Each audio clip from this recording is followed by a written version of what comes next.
Hello. तो अभी हम हैं सिंगापुर एयरपोर्ट पे।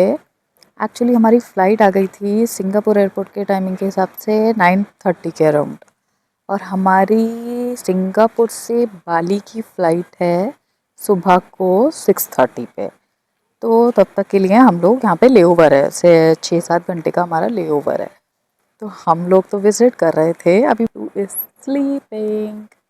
यहाँ पे अभी हम स्नूज़ लाउंज में हैं, तो मैंने सोचा थोड़ा सा बता देती हूँ कि कैसे कैसे क्या क्या रहा था। तो हम लोगों ने जो टिकट बुक की थी वो बुक की थी रिटर्न, मतलब India to Bali, Bali to India complete book की थी। तो हमें एक ही पीएनआर मिला, जो कि एक एडवांटेज है। अगर आप कभी भी मल्टीपल कैरियर से फ्लाई कर रहे हो, जैसे कि हमारा क्या है, हम अहमदाबाद से मुंबई, मुंबई से सिंगापुर और सिंगापुर से बाली, हमारा ये पूरा 23 आवर्स का जर्नी है, मतलब ब्रेक डाउन करके ले ओवर इंक्लूड करके 23 आवर्स है।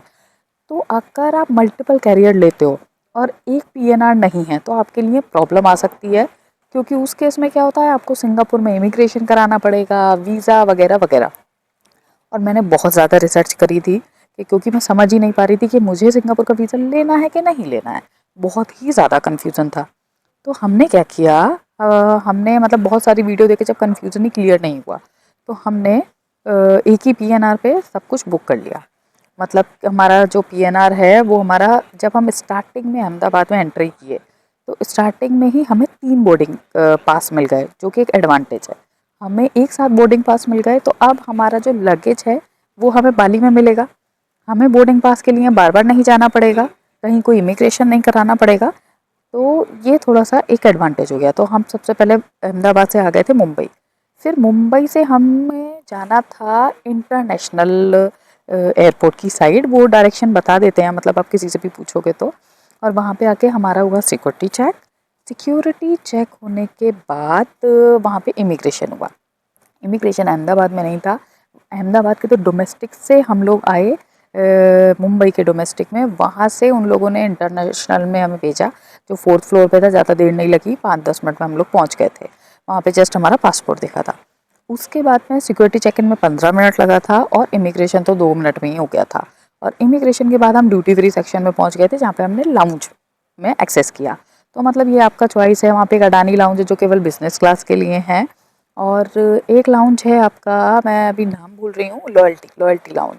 लॉयल्टी लाउंज है, वहाँ पे आप एक्सेस कर सकते हो अगर आपका कार्ड परमिट करता है तो हम दोनों पे तो हमारे फ्रेंड्स के कार्ड थे, तो हम लोगों ने लाउंज एक्सेस किया। ज़्यादा देर नहीं था, क्योंकि फिर हमारी सिंगापुर की फ़्लाइट थी। तो मुंबई से हम चले गए सिंगापुर की फ़्लाइट में, जो 6 घंटे की फ़्लाइट थी, और हम आ गए सिंगापुर। अब यहाँ पे हम अपने जिस एरिया में हैं, दैट इज़ ट्रांजिट एरिया, हम पब्लिक एरिया में नहीं गए हैं। पब्लिक एरिया में जाएंगे तो हमें लगेगा वीज़ा। अब उसमें भी एक ट्विस्ट है, जितना मेरी इन्फॉर्मेशन है, और ये मैं आपको रिटर्न के टाइम भी एग्जैक्टली बता दूंगी। तो अगर आप 72 आवर्स के बीच में इन सिंगापुर में ट्रांजिट कर रहे हो और फिर लौट के जा रहे हो बाय एयर, तो आप लोगों को कुछ नहीं करना है, जस्ट एक एसजी कार्ड करके वहाँ पे अप्लाई कर दो। तो उस केस में आप मतलब आप एक बार सिंगापुर में बाहर जाके घूम घाम के भी आ सकते हो। अगर आपका 8-9 घंटे का ले ओवर है तो ईजिली आप ऐसा कर सकते हो। तो बेटर रहेगा कि आप वो एसटी कार्ड अप्लाई कर दो, अगर 72 आवर्स के बीच में है। ऑब्वियसली 72 आवर्स है, 8-9 घंटे का ले ओवर है, तो उस चक्कर में, वीज़ा के चक्कर में मत पड़ना। इन एनी केस आपका मल्टीपल कैरियर है और आपको बैगेज भी लेना पड़ रहा है बाहर से, दोबारा आपको रजिस्टर करना पड़ेगा, आप इमिग्रेशन करना पड़ेगा सिंगापुर पे, तो भी वो एसडी कार्ड से आपका काम चल जाएगा। मैं लिंक डिस्क्रिप्शन में भी दे दूँगी जो भी कुछ है, ठीक है। तो अभी हम अंदर एरिया में ही हैं। यहाँ पे बहुत कुछ है, जैसे कि अगर आपको कोई भी डाउट है, क्योंकि हम भी पहली बार आए हैं, हमें कोई आइडिया नहीं है, तो यहाँ पे एक आई करके आपको बोर्ड्स मिल जाएंगे, इन्फॉर्मेशन डेस्क। तो ये इन्फॉर्मेशन डेस्क पे आपको वर्चुअली एक असिस्टेंट मिल जाएगा, जिससे आप अपनी प्रॉब्लम शेयर करोगे, वो हेल्प कर देंगे। सेकंड चीज़, जैसे ही आप चेंगी एयरपोर्ट आओ, तुरंत वहाँ का वाईफाई आपको कहीं भी मिल जाएगा। वाईफाई, उसका पासवर्ड, एक्चुअली पासवर्ड नहीं है, जस्ट वाईफाई पे आप क्लिक करोगे, 3 घंटे के लिए आपको कनेक्ट कर देंगे। तो वो आपको इजीली मिल जाएगा इन्फॉर्मेशन डेस्क के पास ही, तो आप वो डाउनलोड कर लो। तो इन्फॉर्मेशन का प्रॉब्लम सॉल्व हो गया। और आपका वाईफाई, ठीक है, वाईफाई लग जाएगा घर पे, मस्त व्हाट्सअप कॉल करो, हमने खूब व्हाट्सअप वगैरह किया, कोई दिक्कत नहीं है, आराम से हो जाएगा। दूसरी चीज़, अगर आपको टर्मिनल चेंज करने हैं T2 to T1 to T4 to something something something, तो आप इजीली यहाँ की स्काई ट्रेन ले सकते हो और T4 से जस्ट आपको बस लेनी पड़ेगी जो फ्री ऑफ कॉस्ट है और स्काई ट्रेन चलती है। तो अगर आप T2 टू T3 जाओगे तो आप इजीली ज्वेल देख सकते हो ट्रेन में ही। अगर आपको इमिग्रेशन क्रॉस नहीं करना है और ज्वेल फाउंटेन देखना है तो आप आराम से देख सकते हो, जो मैन मेड आपका ये फाउंटेन है, ठीक है। तो ये इजीली हो जाएगा। तो स्काई ट्रेन्स है, बहुत सारी ब्रांड्स है, मतलब आई गेस 500 प्लस ब्रांड्स होंगी और जितनी भी अच्छी अच्छी ब्रांड्स है ना यहाँ पे सब है। तो मस्त आराम से घूमो और इतने अच्छे अच्छे गार्डन्स हैं। हम अभी T2 के ही 2 गार्डन में गए और हमें बहुत ज़्यादा पसंद आए। तो मतलब बहुत अच्छा है, टाइम लेके आओ। मतलब अगर आप 2-3 घंटे सिंगापुर में आ रहे हो तो आपको पता ही नहीं चलेगा कैसे टाइम चला गया, क्योंकि आपको 1-1 किलोमीटर तक चलना पड़ जाएगा अपने गेट पे जाने के लिए। तो बेटर है अगर सिंगापुर से जाना है तो टाइम लेके आओ। एक्चुअली हमारे साथ क्या था, हम एक तो विडजेट में जाना नहीं था। विडजेट एयरवेज सस्ता है बाली जाने के लिए, बट द प्रॉब्लम इज़ उसमें बैगेज के अलग से चार्जेस देने पड़ते हैं। और दूसरी चीज़ ये है कि वहाँ पे लेग स्पेस का इशू है, खाना नहीं मिलेगा कॉम्प्लीमेंट्री, कॉम्प्लीमेंट्री मील नहीं है, तो बहुत सारे इश्यूज़ हैं। उसकी सर्विस भी अच्छी नहीं है जितना मैंने व्लॉग्स देखे थे। तो फिर हमने सोचा कि एक तो हमको सिंगापुर भी थोड़ा सा देखना ही था, तो फिर हमने क्या किया, हमने एयर इंडिया मतलब मल्टीपल कैरियर में हमारा क्या था, अहमदाबाद से मुंबई था एयर इंडिया, कॉम्प्लीमेंट्री मील मिल गया, साथ में हम अहमदाबाद लाउंज में भी गए थे, तो यहाँ दोनों काम हो गए। देन हमारा मुंबई से सिंगापुर जो था वो एयर इंडिया था, बहुत मस्त खाना मिला था। यहाँ पे भी एयर इंडिया ने बहुत सही सा मील दिया था। और ये मील देने के अलावा हमने मुंबई का लाउंज एक्सेस किया था, तो यहाँ पे भी सब कुछ सॉर्ट था। और वो जो खाना था, मैंने क्या किया, एयर इंडिया को जस्ट पूछ लिया था कि वेज मील कॉम्प्लीमेंट्री एक्स्ट्रा है तो हमको दे दो। तो एक एक्स्ट्रा मील उनके पास था, हमने ले लिया और सिंगापुर में वो खा के हमारा चल गया, क्योंकि सिंगापुर में मैक्सिमम नॉन वेज है और मैं तो प्रेफर नहीं कर पाऊँगी, तो हमारा यहाँ पे चल गया था। और जो काफ़ी सारा कुछ देते हैं एयर इंडिया वाले, सब कुछ तो वैसे भी नहीं खा पाते, तो कुछ कुछ हमने कॉम्प्लीमेंट्री जो था वो अभी सिंगापुर में खा लिया। अब हमारी यहाँ से फ़्लाइट है सिंगापुर एयरलाइंस, मतलब 2 बार एयर इंडिया था जहाँ पे कॉम्प्लीमेंट्री मील्स भी मिल गया, सर्विस भी बढ़िया थी, एकदम टॉप नॉच थी। बस थोड़ा सा मुझे लेग स्पेस का इशू हुआ सेकंड वाले में, मुंबई टू सिंगापुर में थोड़ा लेग स्पेस इशू है। लेकिन जो मैं अहमदाबाद से मुंबई गए थे वो तो क्लास था, मतलब एकदम नया एयरबस था 320, तो वो बहुत बढ़िया था, स्पेस भी काफ़ी ज़्यादा था, लेग स्पेस सब कुछ अच्छा था। बट थोड़ा सा लेग स्पेस का इशू एयर इंडिया में आ सकता है। तो लेकिन मील्स बहुत ज़्यादा बढ़िया था, मतलब मील्स के लिए तो मैं बहुत खुश हो गई थी। और उसके बाद में अब हमारी है सिंगापुर एयरलाइन, जो हमको सिंगापुर से बाली लेके जाएगी। और ये सब T2 terminal, Ahmedabad T2, then Mumbai T2, then Singapore T2, और फिर हम बाली पहुंच जाएंगे। और एक चीज़, अगर आप सिंगापुर आ रहे हो और सिंगापुर में आपका प्लान है कि एटलीस्ट 8 घंटे का ले ओवर है, मतलब मैं तो कहूँगी कि 8 घंटे का ले ओवर ले ही लो। तो यहाँ पे क्या है, फ्री सिंगापुर टूर है जो चेंगी एयरपोर्ट की साइड से होता है। आपको इसे 15 या 20 डेज से पहले प्री बुकिंग करनी पड़ती है। आप यहाँ के काउंटर पे भी बुकिंग करा सकते हो, मल्टीपल जगह पे काउंटर मिल जाएंगे, बट मेरा कहना है ऑनलाइन बुकिंग करोगे तो ज़्यादा बेटर है, क्योंकि स्लॉट फिक्स रहते हैं, फिक्स स्लॉट्स हैं। तो हमने क्या किया था, यहाँ पे जब हमारा टिकट बुक हो गया तो हमने 15 दिन के गैप पे, जैसे कि आज आ रहे हैं, आज से 15 या 20 दिन पहले, 15 दिन पहले या 2 महीना पहले, I am confuse, I guess 2 महीना पहले, मैं वेबसाइट का लिंक डाल दूंगी, एक बार क्रॉस चेक भी कर लेना, और ये नहीं तो मैं ऊपर लिख दूंगी। तो 2 महीना पहले आपने बुक कर लिया, तो अगर आपका ले ओवर सिंगापुर में 6 घंटे मिनिमम है या मैक्सिमम 24 घंटा, मतलब 6 से 24 घंटे के बीच में अगर आपका ले ओवर लाई कर रहा है, तो आप वहाँ का कोई ना कोई टूर ले सकते हो। मतलब बहुत सारे टूर हैं, ज्वेल टूर है, दूसरा आपका हेरिटेज टूर है, तीसरा सिटी टूर है। तो ये लोग आपको बस में लेके जाएंगे और सिटी का टूर करवाएंगे 3 या 4 घंटे में। तो ये 3-4 घंटे में आप सिंगापुर मस्त से घूम लोगे। तो मेरा तो कहना है कि फ्री सिंगापुर टूर ले लो। तो हम जाते टाइम, क्योंकि हमारा रात को ले ओवर है, तो हमने कुछ भी नहीं लिया है, क्योंकि पॉसिबल ही नहीं है, वो सारे टूर दिन में है। लेकिन बाली से आने के टाइम हमारा जो ले ओवर है वो 8 या 9 घंटे का है और दिन में है। तो उससे हमारा एडवांटेज क्या हो जाएगा कि ये टूर हमारा कवर हो सकता है। तो ये टूर हमने बुक कर लिया है, तो जैसे भी हमारा एक्सपीरियंस रहेगा हम बता देंगे। मैंने 2 टूर बुक किए हैं, क्योंकि हम कंफ्यूज हैं कि हम उस टाइम तक आ पाएंगे या नहीं, क्योंकि हमारी जो लौट के जो फ्लाइट है वो टर्मिनल 4 पे आएगी, और ये जो टूर है टर्मिनल 2 और 3 से चलता है। तो इसका थोड़ा सा हमको ध्यान रखना पड़ेगा। तो जैसे भी होगा I will tell you, but अभी तक की न्यूज़ के अकॉर्डिंग अभी तक सब कुछ स्मूथ चल रहा है। और कल सुबह को हम बैठने वाले हैं सिंगापुर एयरलाइन में, फुली कॉम्प्लीमेंट्री मील मिलेगा। और सिंगापुर एयरलाइन मेरी देखने की बहुत ज़्यादा इच्छा है, तो देखते हैं कि कैसा एक्सपीरियंस रहता है। तो अब तक हमारा ऐसा कुछ रहा है, आगे मैं अपडेट करती रहूँगी इसी वीडियो में। यहाँ तक आपको अगर कोई भी डाउट हो तो मुझे कमेंट में पूछ लेना। मैंने सोचा था कि मैं आपको सिंगापुर एयरपोर्ट डिटेल में दिखाऊंगी, बट इतना ज़्यादा कंटेंट हो रहा है केवल सिंगापुर एयरपोर्ट का कि मैंने उसे अभी स्किप किया। और मैं सोच रही हूँ जब हम लौट के आएंगे तब भी सिंगापुर एयरपोर्ट विजिट करेंगे, तो मैं सिंगापुर एयरपोर्ट की एक वीडियो अलग से बना दूंगी ताकि आप डिटेल में देख लो कि किस टर्मिनल पर आपको क्या क्या मिलने वाला है, कैसे कैसे जाना है। तो अभी के लिए आप एंजॉय करो यहाँ पे हमारा जर्नी सिंगापुर से बाली जाने का। हम लोग काफ़ी ज़्यादा लेट हो गए, फटाफट से जा रहे हैं अपने गेट की तरफ। आँख लग गई थी तो सो गए थे। बोर्डिंग का टाइम आ गया है F35 देश, और अंदर ही जाके चेक इन होगा। Meanwhile,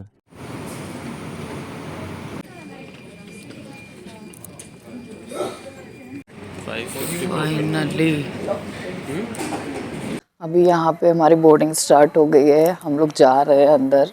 पहले बाहर से चेक इन, मतलब वहाँ पे सिक्योरिटी चेक हुआ। मतलब यहाँ पे क्या है ना, बोर्डिंग के टाइम ही सिक्योरिटी चेक इन होता है। तो वहाँ सिक्योरिटी चेक इन में उन्होंने सब कुछ निकलवा दिया, सारा लिक्विड, मतलब कुछ भी नहीं, आधा ml भी पानी की बोतल, मतलब कुछ भी नहीं रख सकते। खाली बोतल होगी चलेगा बट भरी भी नहीं, सब कुछ निकाल लिया था। तो कोई बात नहीं, अभी अंदर जाके देखते हैं क्योंकि हम लोग बहुत एक्साइटेड है सिंगापुर एयरलाइन के लिए, है ना मोटू? So let's see our experience कैसा रहता है। Let's go. वो तो हम टाइम पे आ गए, फिर भी भागते भागते काफ़ी ज़्यादा लेट हो गया था हमें। उसे इतना कंफर्ट मिल रहा था ना, वो जो कुकून टाइप का सा बना हुआ था उसमें इतनी अच्छी नींद आ रही थी नेस्ट में कि हम सोते ही रह जाते आज तो। But yes, we made it.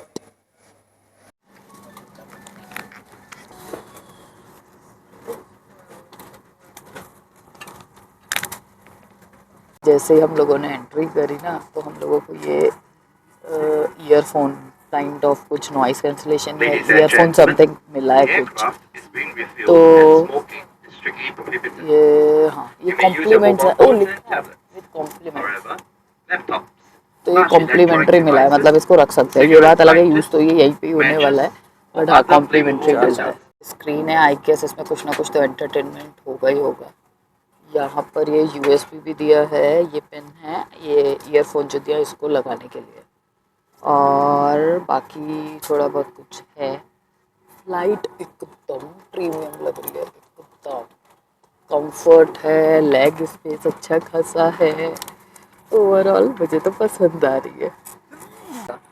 2-2.5 घंटे की फ़्लाइट है, ज़्यादा है नहीं वैसे, बट हाँ यार अभी थोड़ा आराम मिलेगा। बॉलीवुड भी है क्या? ट्रेंडिंग A to Z, काफ़ी सारे ऑप्शंस है यार, और नई नई मूवी है, ये बार भी तो नई आई हुई है।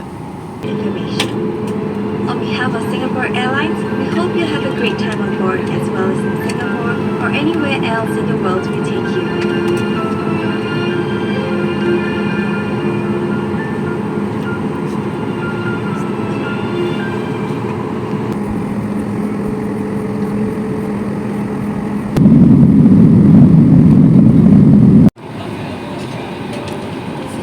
काफ़ी खाली है, हमारी भी एक सीट खाली है, आराम से पैर फैला के जाएंगे।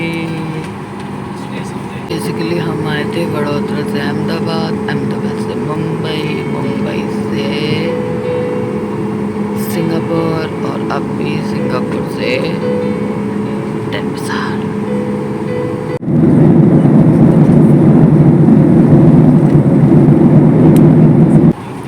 तो यही सेलेक्ट कर रहा है उसको कौन सी पिक्चर देखनी है।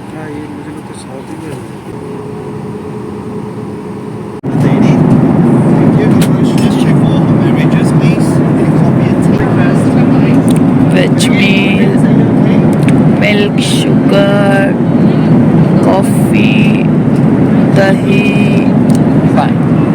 एंड वी आर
बैग हमें लेट गया है कि मैं बैगेज में आने वाला, क्योंकि हमें बहुत ज़्यादा टेंशन थी कि हमारा बैग प्रॉपरली हमें बाजू पे मिलेगा कि नहीं, बट देख के जाके रिसीव करना है।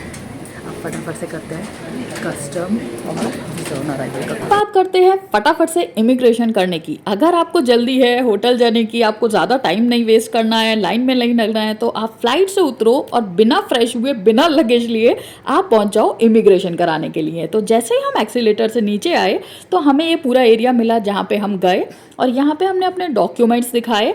जस्ट 5 मिनट लगा, उन्होंने स्टैंप लगा दी, और साथ में हमारा जो हमने डॉलर दिया उनको, क्योंकि आपको जो पे करना होता है वीज़ा ऑन अराइवल का, वो पे करके हमें बाकी सब उन्होंने इंडोनेशियन रुपया में लौटा दिया। और ऐसा कोई लॉस भी नहीं हुआ, मतलब एक्सचेंज कराने से बेटर है आप उनको डॉलर दो और वो एक्सचेंज करके आपको इंडोनेशियन रुपया दे दें। और वो वीज़ा ऑन अराइवल करके हमने लगेज पिक किया और कस्टम क्लियर करके हम निकल गए एयरपोर्ट के बाहर। अब कस्टम क्लियर के लिए भी अगर आप पहले से ही ये प्रोसेस कर लोगे तो आपको ज़्यादा टाइम वेस्ट नहीं होगा। हमने तो ऑलरेडी कस्टम क्लियरेंस कर लिया था। ये आप बाली पहुंचने के 3 दिन पहले आई गेस कर सकते हो, मैं लिंक डिस्क्रिप्शन में दे देती हूँ। वहाँ से आप पहले ही कस्टम क्लियरेंस का फॉर्म भर लेना, तो आपके लिए बस कोड स्कैन करके बाहर निकालने देंगे। तो हम बाहर निकले और हमने सोचा कि हम यहीं से ही एयरपोर्ट से ही ले लेते हैं सिम।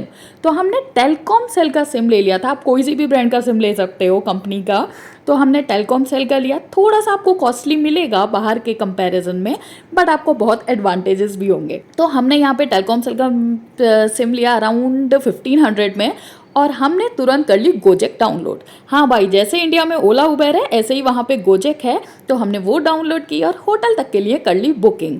और हमारा ड्राइवर आने वाले थे तो 5-10 मिनट हमने मुश्किल से वेट किया होगा और हम निकलने वाले थे होटल के लिए। तो अभी देखो हमारा आगे का एक्सपीरियंस, और यहाँ तक वीडियो इन्फॉर्मेटिव लग रही हो तो please like, subscribe and share, और कोई भी डाउट हो तो कमेंट में पूछ लेना। तो चलिए चलते हैं होटल में। ये टैक्सी ड्राइवर ने हमें इतनी सही टिप दी थी ना, मैं आपको दिखाती हूँ आगे व्लॉग में।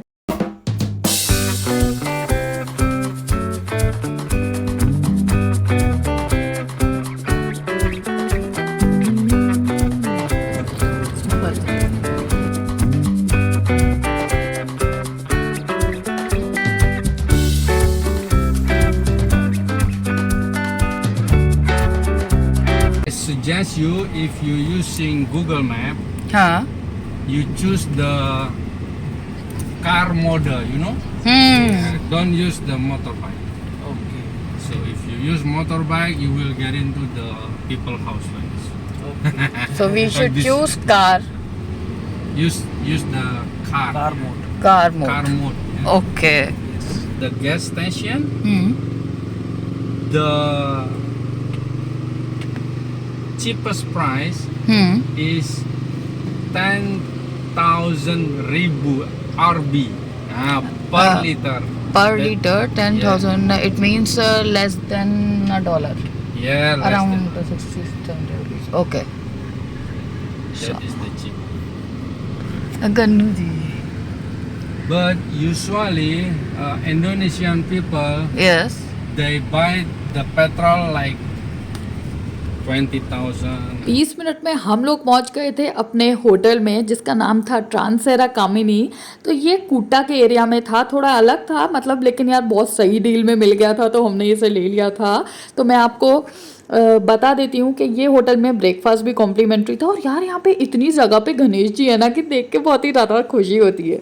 और यहाँ पे हम लोगों ने फॉर्मल प्रोसेस किया, वो इसी टाइम पूछ लिए थे कि कल हम किस टाइम ब्रेकफास्ट करेंगे, क्या ब्रेकफास्ट करेंगे। ये सब फॉर्मेलिटी कंप्लीट करके हम रूम में चले गए थे, थोड़ी देर रेस्ट लिया। और आज हमारा टारगेट था स्कूटी रेंट पे लेना और करेंसी एक्सचेंज करके कहीं ना कहीं शाम को घूमने जाना। लेकिन अभी लेते हैं रेस्ट और मिलते हैं नेक्स्ट एपिसोड में। वीडियो अच्छी लगी हो तो फॉलो फॉर मोर।